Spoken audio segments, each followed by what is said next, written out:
Hello everyone! Welcome sa sunod na episode, second So, episode of our newly released podcast, So What Matters Most. Ako si Nate, and this is my beautiful wife na si Rox. Thank you kay Lord. Namigan pa kaming time na makapag-record.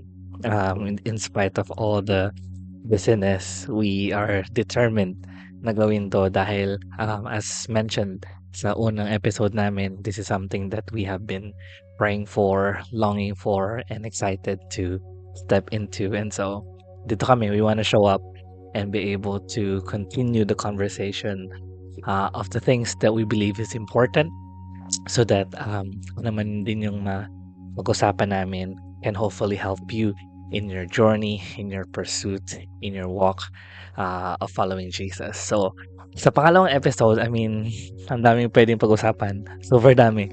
Ang daming pwedeng ilatag sa table on what can we talk about. But I think this topic that we want to share with you is something that is very close to our heart, something that we believe is essential.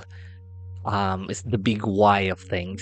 And so um, at this time, we want to start off with the big question na dito iikot yung conversation natin. And for most of this time, si Rox ang mag-steer ng conversation and allow her to kinda bring us to where this conversation will be. And we prepared a few things, pero we're very open kung paano to magta-transpire in the next few moments. I hope you buckle up and yeah, be open to what the Lord will impress in your heart. And kami din, do our best to be open to hear what the Lord wants for us in this space that we're creating for us to talk and to hear and to learn from each other. So, ano ang title natin for this second episode? okay, for our second episode, madami talaga as you mentioned na pwede natin pag-usapan. Pero since ang podcast natin ay tinatawag na To What Matters Most. Yep. So, Sagat-sagat. ang ating title is The Most Important Thing for Us. Okay. Yes. So, yun yung ating second episode for this podcast. And tatanungin kita ngayon. Tatanungin kita, what's the most important thing for you or the most important thing you have right now? Mhm. Huwag mo sabihin ako. Joke lang. Well, I mean, it's always a very challenging thing to identify. Ano nga ba ang pinaka-importante sa madaming importante sa buhay? 'Di ba parang ang daming mga bagay na nagpresenta na napakahalaga sa isang Mm. tao, I mean, people will say, health, people will say, my investment, people will say my assets. I mean, people will say my career, my dreams, my life overall. And I mean, I think those are things that are important. Talaga namang importante, right? Hindi naman my marriage, my kids, right? I mean, though my job, my school, I mean, all of these things are important. Pero para sa amin, as we kind of think through, na parang if we narrow it down to the very foundation of everything, ano yung pinaka-importante para sa amin? And for those of you who know us for a few years now, you would maybe be aware of this answer. Pero para sa amin, ang pinaka-importante is our relationship with Jesus. I think overarching everything that are important in life, what we found to be the most important, the most foundational, the most critical, the most essential is our walk, our relationship with God. Um, parang ano yun yung tanong nga na, 'di ba, yung tanong na, okay, 'di ba, mas malulunod nga ako ano tawag dun? 'Di ba? May sirang bangka, right? Tapos may isa ka lang puwedeng iligtas o may isa ka lang puwedeng dalhin. Ano yun? Yung mga gano'ng tanong, mahilig ka magtanong, 'di ba? Right, ano, dadalhin mo ba ang ano, ang gan'to o sino ba ang sasama mo? I mean it's a hypothetical question, but at the same time, it it tries to reveal oo nga 'no, sa mga ganung pagkakataon, what is the most important? Ano yung matitirang pinaka-mahalaga? And for us, in our own journey in life and in our journey collectively as a couple, we found it to be that our relationship with Jesus is the most important thing for us. Yeah, siguro growing up in a broken family, yung realization na, importante sa akin nung mga unang panahon na hindi pa ako nakakilala kay Lord, importante sa akin na I will have a good family na ma-establish. And then, as I grow old, and ganyan, tapos nagkaroon ng career, or importante sa akin, stable yung job ko. Importante sa akin, may laman yung may laman yung bank account ko. Importante sa akin, nung when we got married, na we're okay. Importante sa akin yung good communications, ganyan. When we have kids, importante sa akin, stability financially, kasi may kids na tayo. Parang lahat yun, importante. Yes, importante yun. Practical wise, talaga importante yun. Pero, if we keep on putting that as the most important, may kasunod yung palagi. May worry, may anxiety, merong human effort to fulfill that most important thing na kailangan natin. Pero, yun nga, as we pause and ponder, and as we walk day to day, ayun nga, to what matters most is a journey of a daily thing in our lives na marirealize mo ano yung pinakamahalaga sa lahat ng ito. So, and that I agree na sa atin as a family, individual, of course, and as a family, tayo as mag-asawa, yung when all of these things na nakalinga lahat dyan, our relationship with Jesus should be, and at ayun talaga yung nagiging mas importante sa amin. So, since ang episode naman natin is the most important thing for us, I think hindi namin to i-generalize na i-insist sa inyo na ito rin yung maging most important for you. You have your own journey, but we hope that you find yourself when all of those things na importante sa atin, you strip everything. I hope that you find Jesus as the most important person, the most important thing in your life. Yeah. And because it's the foundation of everything else. Di ba? Parang when you seek first the kingdom of God, all these things will be added unto. So, ayun. Ayun. Naisip ko tuloy, like, para sa journey mo, individual, right? Paano ka nag-land dun sa clarity na, oo nga, si Jesus ang pinaka-importante sa akin amidst all the other things that are important. Like, ano yung naging journey mo na nasettle yung heart mo na si Jesus nga? Kasi ang daling sabihin, Jesus is the most important thing in my life, especially if you're a Christian. We have this lingo in the community of faith, right? Na, I love Jesus, God first, seek first the kingdom of God. Like, we all know this language, this verbatim, this wordings. But when you kind of look into the honesty of our soul, alam natin na hindi totoo yun. I mean, if we're just gonna be really honest. So tama yung sinabi ni Rox na we're all on a journey in trying to figure this thing out. And we're all on a pursuit to actually bring clarity and consistency to really what matters most for us. But yeah, for you, ano yung naging point in your life sa journey mo na nasabi mo, ay, okay, like, these things are good, but I can say with full confidence and conviction that Jesus is the most important thing, and my walk with Him is the most important thing that I could ever have. Siguro yung mga na-mention ko kanina, lahat yun pinursu ko. Pero, may limitasyon yung kaya niyang magawa sa buhay ko, I guess. Like, for example, I want to have a good family. As much as I want to have a good family each day, di ba? Parang may mga moments na, ay, talaga naman. Hindi talaga siya, like, perfect or good family.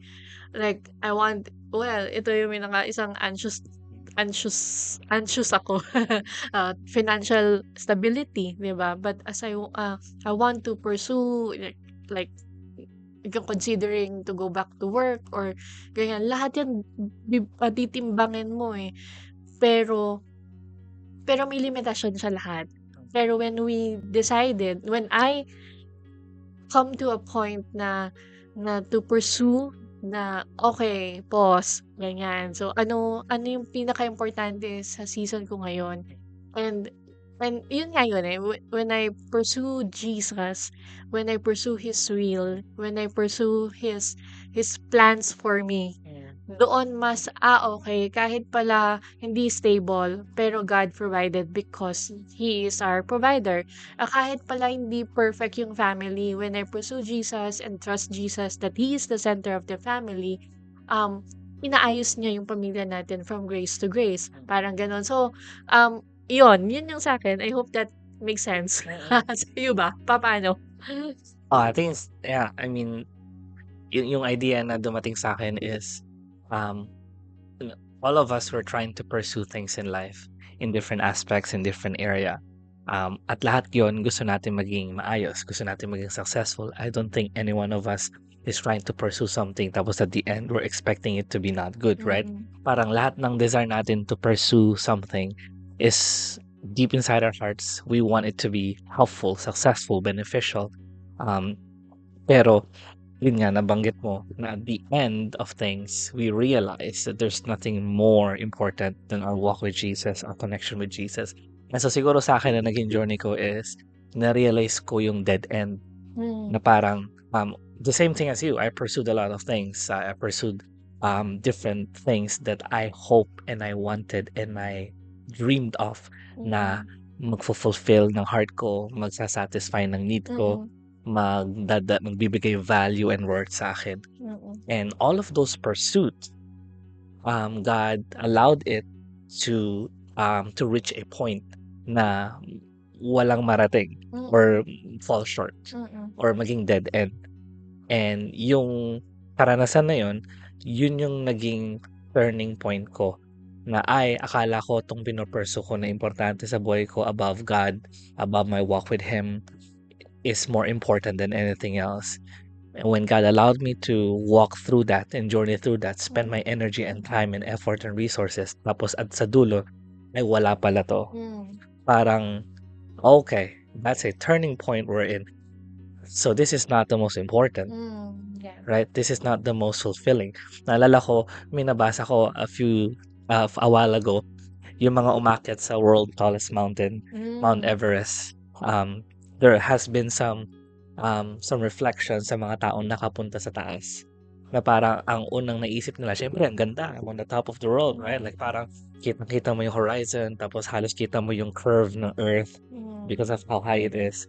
Pero many people also realize, nasa top of the world nga ako, pero wala naman to. Like wala namang tao dito. I mean, wala namang anything of worth in terms of, I mean, yeah, for experience, for the wonder of it, but there's no one there. And at the end of the day, bumaba ulit sila, diba? And so that picture of, when I came to a dead end where I realized, all my pursuit, no matter how good my intentions are, at the end of the day, it does not fully fulfill. It does not fully satisfy. Then I'm forced to confront the reality that there is no one and nothing better than my walk with Jesus. Now, syempre, sinasabi natin to dahil we have a relationship with Jesus and we place our faith in Him. And tulad ng sinabi ni Rox kanina, we're not trying to impose what you believe about God and all that. But for us, we have discovered in our different stages in life. Nung kabataan kami as a single student, high school, university student, worked for more than 10 years. And now as a family, we kind of have gone through a few chunk of life. And we, in all of those seasons, pinursu namin yung sa tingin naming pinaka-okay, pinaka-ayos, pinaka-dapat. But at the end of the day, we realize as we sit here Mm. at this time, there's nothing else most important than our walk with Jesus. And I think na ano rin, hindi naman 'to something na na na ano natin, kumbaga na-discover lang natin on our own. The Bible also mentioned it clearly, 'di ba? If you will put up a treasure, 'di ba? Wag dito sa mundo, kundi dun sa sa heavenly things, sa mga things that is the pleasing God, 'di ba? So if that gives you wisdom, no? So, kung ako na I want to have, good things in this world. Yes, God can do it. Pero ayun nga eh, yung una muna, the most, kaya lahat nga eh, important talaga siya as human being. Pero what we're talking about is the most important. First things first, I think. Yeah. First things first. So, and I think itong podcast natin is really in pursuit of foundation. Foundation ng isang tao. Okay lang, o okay lang po na magkaroon tayo ng desire to have those things. Pero, as our second episode, what is the most important thing? Yung pinaka-foundation of everything else, 'di ba? So, dahil nga na-mention mo that both of us already have this secured our relationship with Jesus because of what He has done. Para naman sa mga naku-curious, nagde-desire na malaman more about having relationship with Jesus. What does it mean to have a relationship with Jesus? Kasi marami yan eh, lalo ngayon, modern Christianity, mga traditional belief. Ano ba yung truth about what does it mean to have a relationship with Jesus? Yeah, I think it's something na magandang maging malinaw sa ating lahat. Not just only for those who haven't made that decision yet to follow Jesus, but even for those who made that decision years ago, things can get blurry over time, and we start to complicate the very simple thing about the good news of Jesus Christ. So, when what does it mean to follow Jesus? Is, I mean, to put it simply, is we put our faith in Jesus, to be we put our faith in Jesus and having Him as our Savior and as our Lord.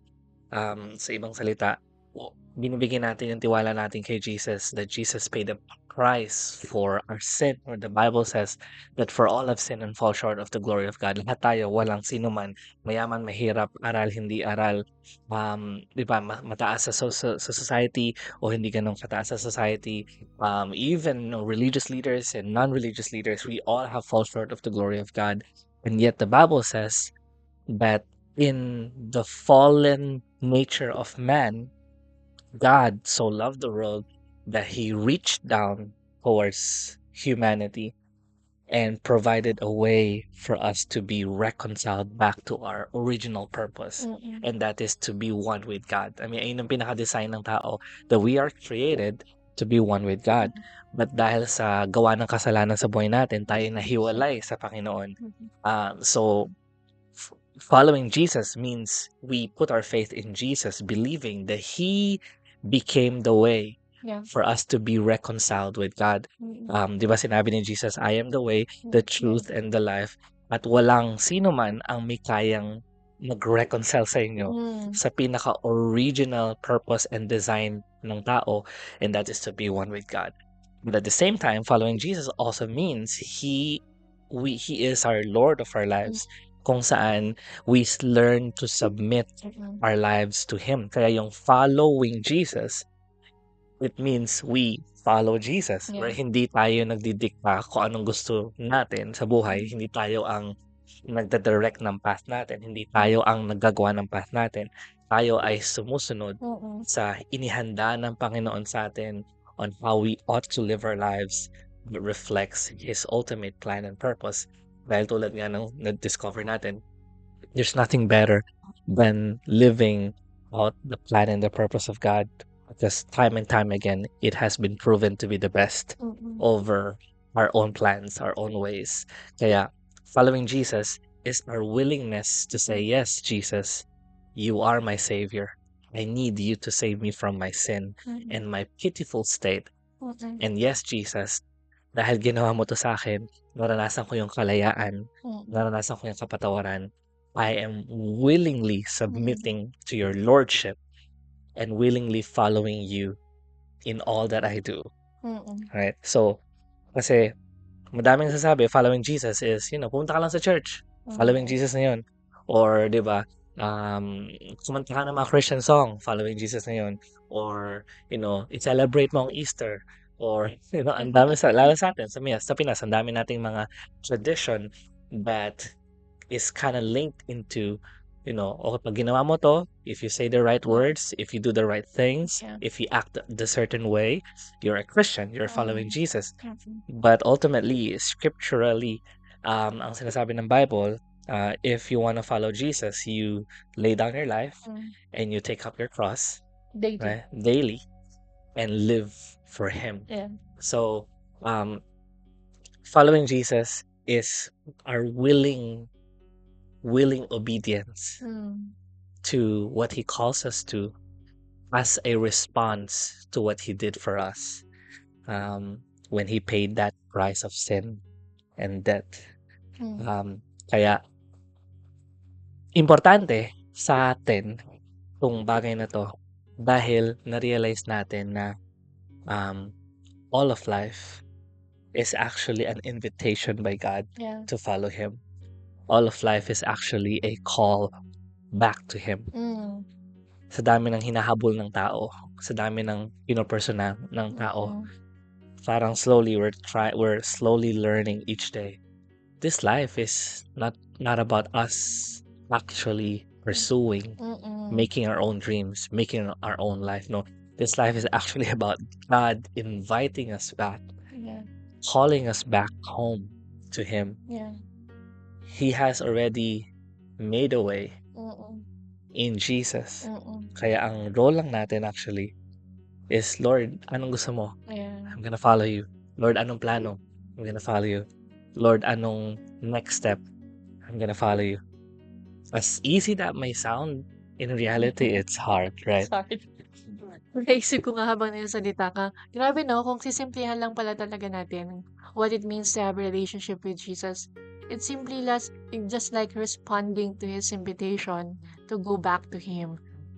Yun lang siya kasimple, pero as time goes by, syempre, nag-grow yung knowledge natin, and when knowledge pops up, pride comes, 'di ba?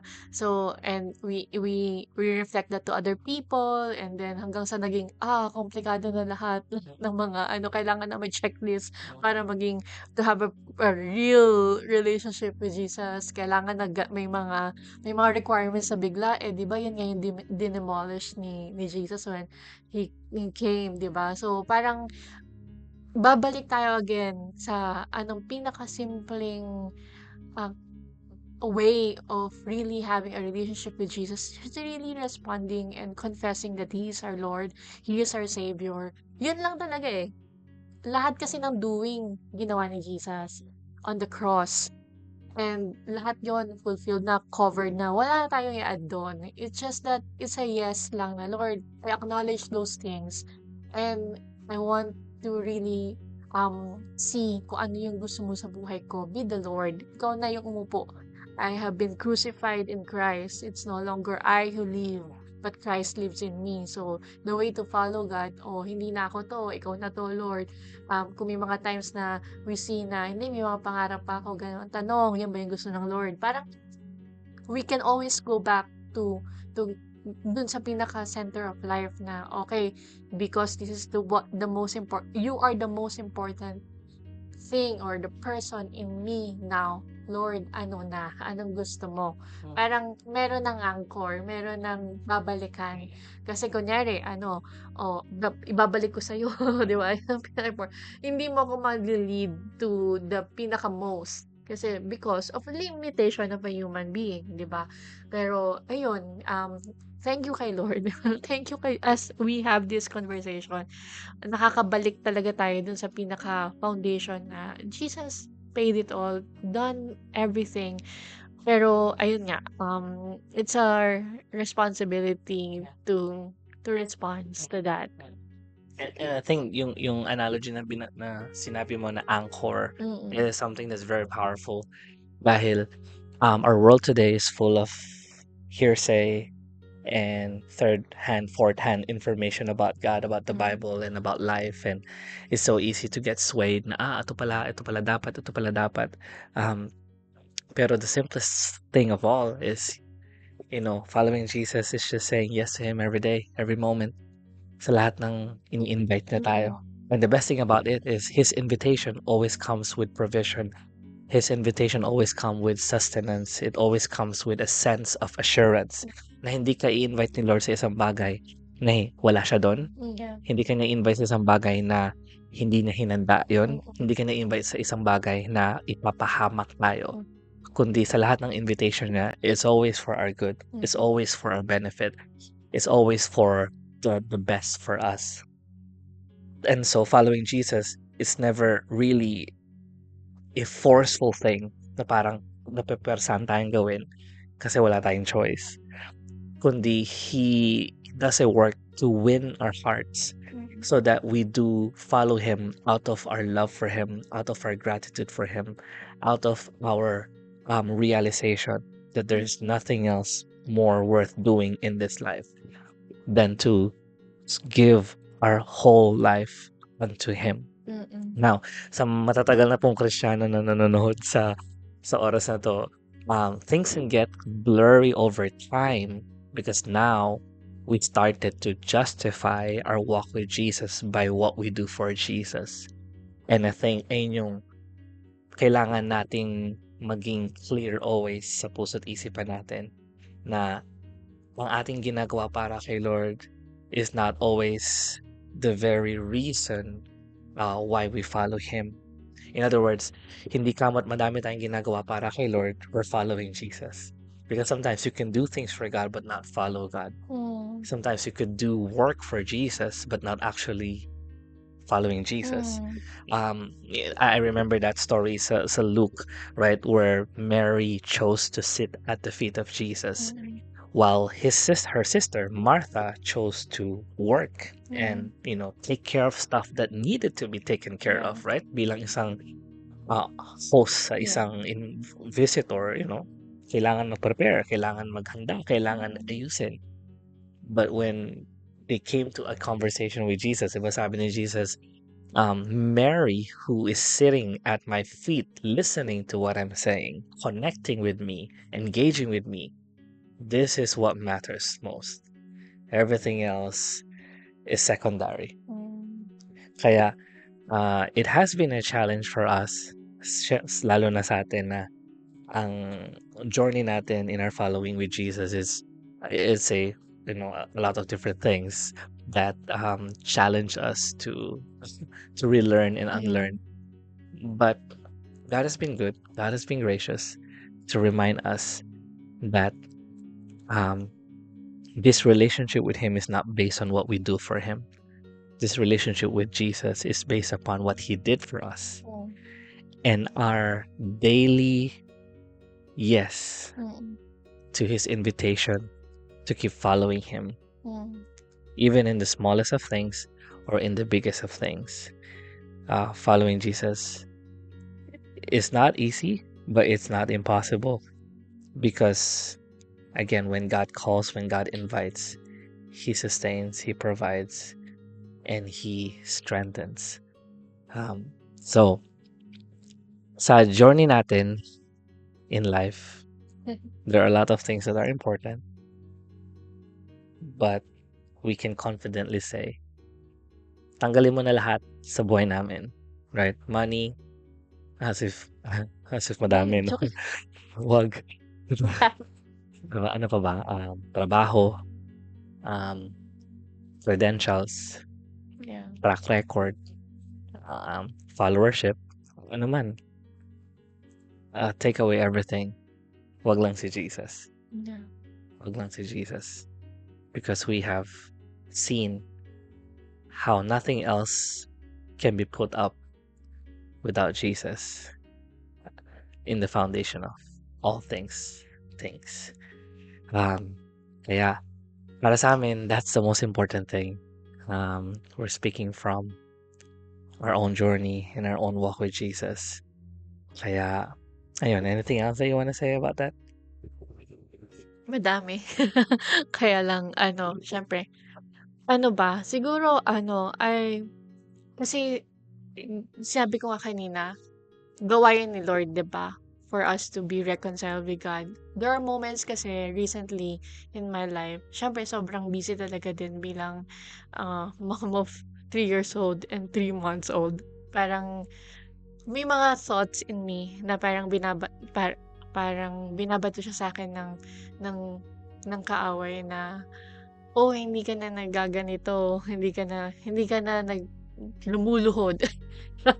Hindi ka na lumuluhod sa panalangin mo, hindi ka na nagbabasa ng 5 chapter per day, ganyan, hindi ka na save, ganyan. So, merong mga thoughts sa'kin na gano'n, kasi nga siyempre it's totally different from the day na nakakilala ako kay Lord, nagiging on fire talaga until this season. Pero I know in my heart, I do have a personal relationship with Him. Hindi yun mati-take away sa'kin kasi yun ngang naging transformation in my season came from a different shape and form already. Hindi na siya yung prayer, hindi na siya upo.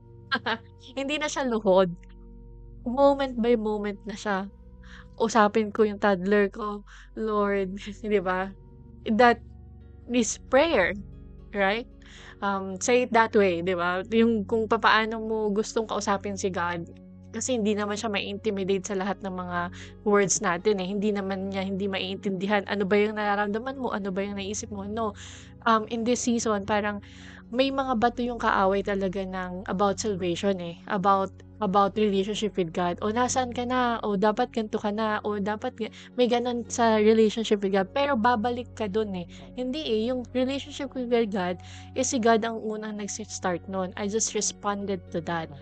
Um, Hindi siya mawawala kung by faith and yung grace ni God ang ina-acknowledge natin each day na siya lang talaga yung gumagawa nun. But we can always go back in repentance, of course, kung talaga namang sin ang talagang naging wayward natin, 'di ba, sa bagay na yun. Pero ayun nga eh, something na sabi mo kasi we're confident, we're secured. Kasi baka may mga nakakarinig sa atin ngayon or nanonood sa atin ngayon na paano ba yung parang confident, secured? Ibabalik mo lang yun, hindi ikaw yun. Kasi ang feeling sa'tin comes and go, and we're not faithful, 'di ba? Pero yung gumawa ng way for us to go back to our relationship with God is si Jesus. He is faithful. He is, constant and talagang um, true to His word.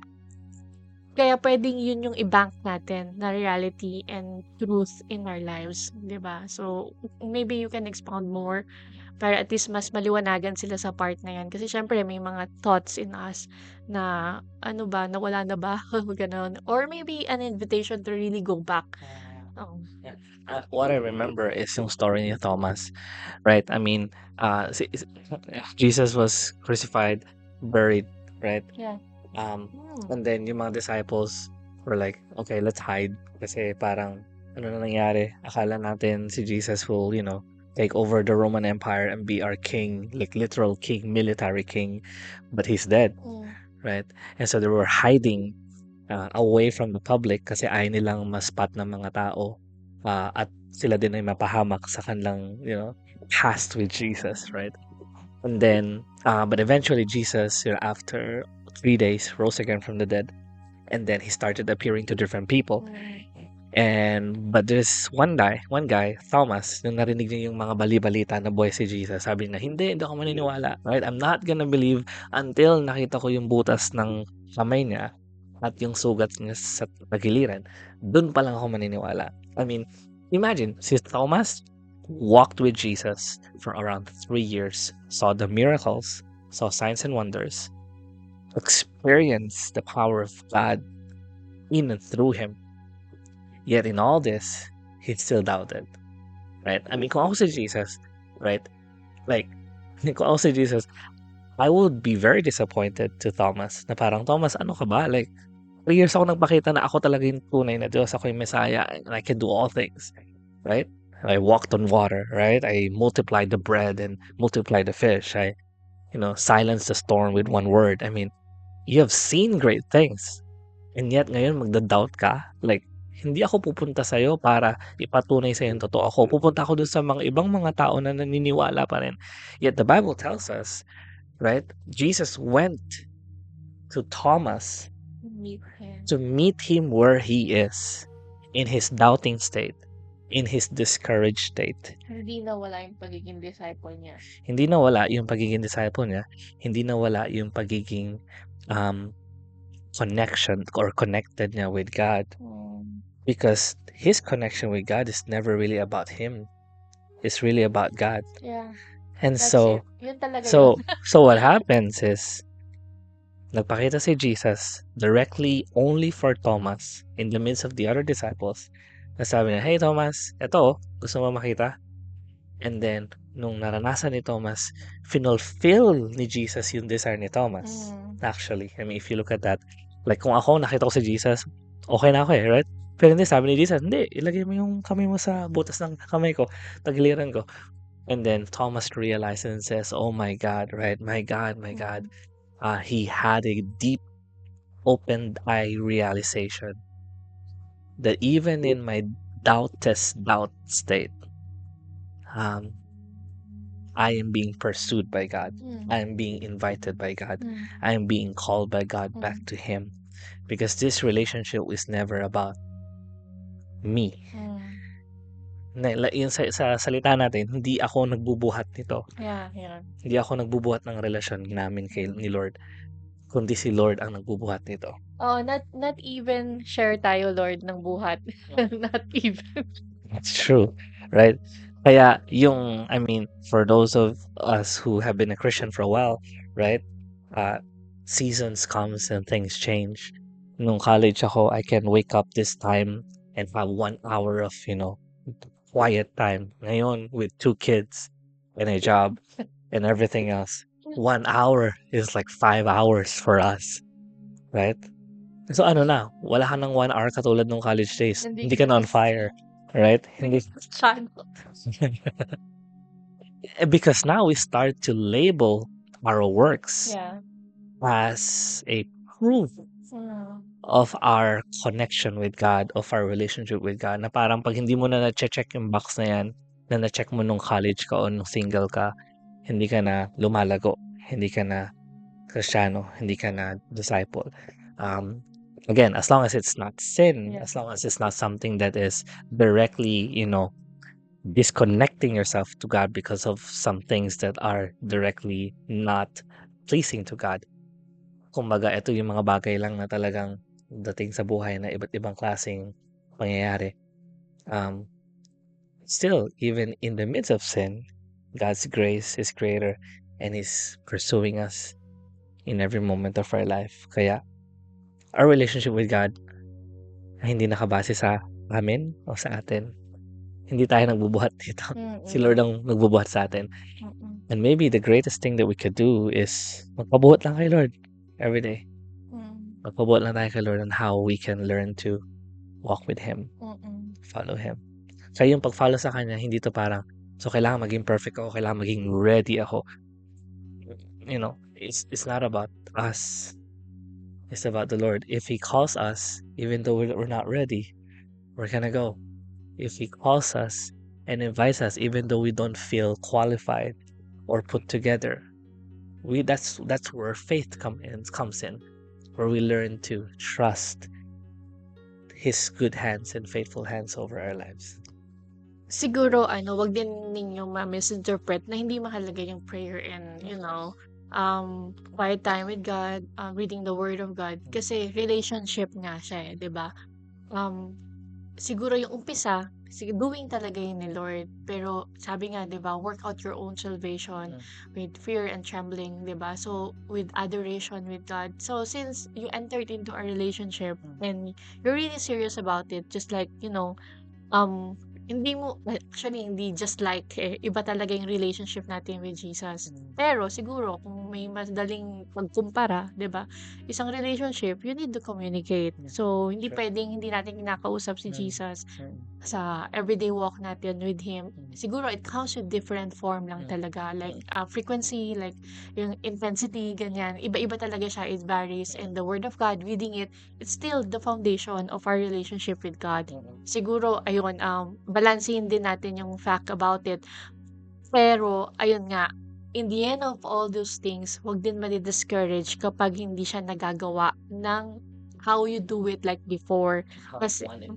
how you wanted to do it, ganyan. Kasi siyempre ngayon marami namang artsy, 'di ba, yung parang you want to do it tapos until na hindi makapagsulat ng ganitong kagandang ano, lettering, "Ay, 'wag na lang mag-Divo." Parang gano'n. Kasi 'di ba ang daming additional. No, go back to what matters most, your relationship with God. Go to Him directly and read the Word with excitement in your heart as if He's talking to you and enjoy. Kasi nga, yun, well, my prayer is somebody here will restore the joy of his or her salvation. Kasi minsan, di ba, nawawala na yung joy na meron kang relationship kay God. Mm. Hey, that's a wow, you know, It's a miracle. it's a miracle, yes, and it's a gift na binigay sa atin ng freely Mm. for us. Yes, it cost Jesus, pero for us, free yun. Kaya you maximize it. Kasi ngayon, di ba, pag free items lang sa mga grocery, ganyan, we look at na, free lang naman to, hindi ko muna gagamitin or ipamimigay ko na lang. No, when it comes to our relationship with Jesus, Mm. yes, wala nga naging cost sa atin yun. Yeah. Pero, Mm. it's a privilege for us to have a personal relationship with Jesus. Mm. So that's why yung mga do's afterward, Mm. if you really, decided in your heart that Jesus is the Lord and Savior, meron yan work of the Holy Spirit to help us to really grow in love with God every day, grow in knowledge of Him. So, ayun. So, sa mga nakikinig sa atin, I really pray that God will do something to restore the joy of the salvation na ginawa niya sa buhay niyo po at sa amin. Our walk with Jesus is not meant to be boring. It's not meant to be stagnant. It's meant to be joyful, life-giving, and fruitful in every season. It might look different, but it's always that same growing nature in us and through us. Kaya, let Jesus carry you. Mm. Don't carry the burden. Lay Mm. it down at His feet Mm. and let Him regain. Let Him teach you and me to regain back our joy Yeah. of following Him. As simple as that. Strip away all ministry work. Strip away all Christian stuff. Okay ka pa ba? Nawa, may Christ be Yeah, still. at the heart of everything. So, paano ba tayo mag-step towards our walk with Jesus, our relationship with Him? I want to leave you with four things that are, I think, simple and hopefully helpful. First thing is to recognize our need of Jesus. In order for us to step forward, na pag sinasabi mo ngayon, sige, gusto kong mag-step forward, gusto kong itry, gusto kong bumalik, what can I do? We ought to recognize our need of Jesus. We will never draw near to Jesus if we don't see our need of Jesus. And so, kaya yung story po namin kanina of reaching dead end, kailangan makaranas tayo nun. Kailangan makaranas tayo ng dead end of ourselves. When we reach the end of ourselves, that's a point where we can realize that we need Jesus. Right? So we ought to recognize our need. And anong mga area sa buhay natin, sa buhay mo, that you need Jesus? Kasi kung wala kang ma-realize o makita, I would encourage you, spend some time, reflect, think about, anong area sa buhay ko kailangan ko si Jesus? Sa area ko ba ng patience? Sa area ko ba ng emotions? Sa area ko ng stewardship? Sa area ko ng responsibility? Sa area ko ng relationship? Sa area ko ng ganito? When we acknowledge our need of Jesus, then that's an opportunity for us to repent of the things that we missed the mark, to repent of the things that we fall short, to repent of our sins, right? Um, hindi tayo makakapag-sorry at hingi ng tawad sa Panginoon kung di natin alam kung ano yung mga kailangan nating hingian ng tawad. So, paano natin malalaman yung mga bagay na kailangan nating kapatawaran? We ought to recognize kung ano ba yung mga bagay na yun. So we recognize our need of Jesus, and then we repent of our sins. And then the third is to reconnect to the one that matters most, to reconnect to the person of Jesus and say to him, Jesus, I'm sorry, I missed the mark. I got too busy, I got too occupied, I got too sidetracked. But at this point in time, I recognize my need of you. And so I repent of my sins and ask you to once again continue to lead me, direct me, and guide me into what matters most. And that's you. Yeah. That's you, Jesus. And lastly, after you recognize, you repent, and you reconnect, then take a step every day. Take a step every day to repeat. Repeat mo lang. Kasi ang recognize, repent, and reconnect, hindi to one time. Kasi hindi tayo perfecto. May mga bagay tayong magagawa sa buhay na makakaligtaan natin ulit ang Panginoon. Makakalimutan natin ang Diyos. Makakagawa tayo ng mga bagay na hindi maayos. So, what do we do when we fall? We get up again. So, we repeat the process. Continue to recognize, continue to repent, and continue to reconnect. At pag na-disconnect, recognize, repent, and reconnect.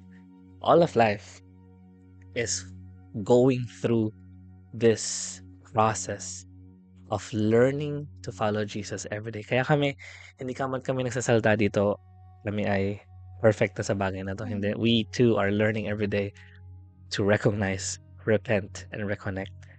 And God has been good towards us. And if He has been good towards us, He is also good towards you. Kaya, with that, we are grateful sa Panginoon dahil every day He is teaching us and leading us to discover what matters most, to discover His ultimate perfect plan and purpose for us. And I know He also has a perfect plan and purpose for you. Kaya, I hope sa episode na to, you got to hear and be encouraged and be challenged to consider taking a step towards your connection, your relationship with Jesus. So as we close, maybe you can pray shortly for anyone listening at this time. And then Okay, let's pray. Father, we thank you for this opportunity where we can do this and be a best vessel of your goodness and love and good news, Lord God, na gusto mo pong marinig, Lord God, ng mga tao, Lord God, who will be blessed and encouraged and challenged by this podcast, oh Lord. I know that you are not limited, Lord God, by this, Lord. You can do so much more, Lord, to those who have the open heart to receive you, God, to those who have open heart to respond to your invitation. God, I pray, if there's anyone, Lord, na gusto ka po, Panginoon, na makilala pang lubusan at magkaroon ng personal relationship to you, Lord. Continue, Lord, to steer that to their hearts, oh God, and continue to allow their hearts, Lord God, to see the need and to repent of their sins, God, and to continue, Lord, to reconnect to you, to your plans, to your good purpose, oh God. And if there's anyone here, Lord, na nawala, Lord God, dun sa path that you have for them, Lord, I pray that you will continue to reveal to their hearts, Lord God, yung mga bagay, Lord God, that leads them, Lord God, to be far away from you, God, and makita nila yung need of going back to you, God. And hindi yung effort nila ang makakapagpabalik sa kanila sa'yo, Lord God, kundi yung heart nila to respond to your grace upon grace into their lives, oh God. Lord, I pray that they will also come to their senses and their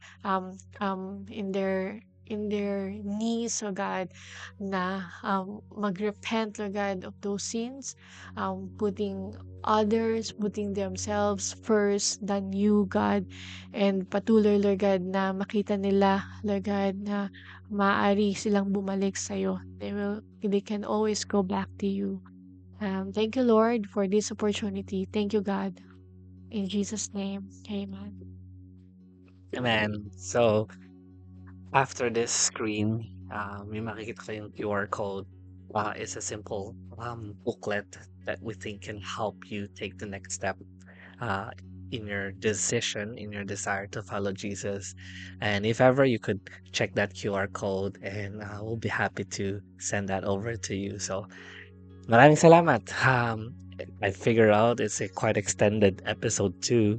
But I hope kayo ay nakarating up to this point. Oh, yeah. Yeah. Okay. And so, hey, leave us a comment below kung ano man ang gusto nyong i-share about your own journey in following Jesus. And if you have questions. And if you have questions or testimony or stories of your walk with Jesus, you're more than welcome to share that in the comments. So, maraming salamat. Again, in our journey, in this life, let's take every day to walk towards what matters most. Kaya, from us, from me and Rox to you, we want to say God bless you, and we'll see you next week.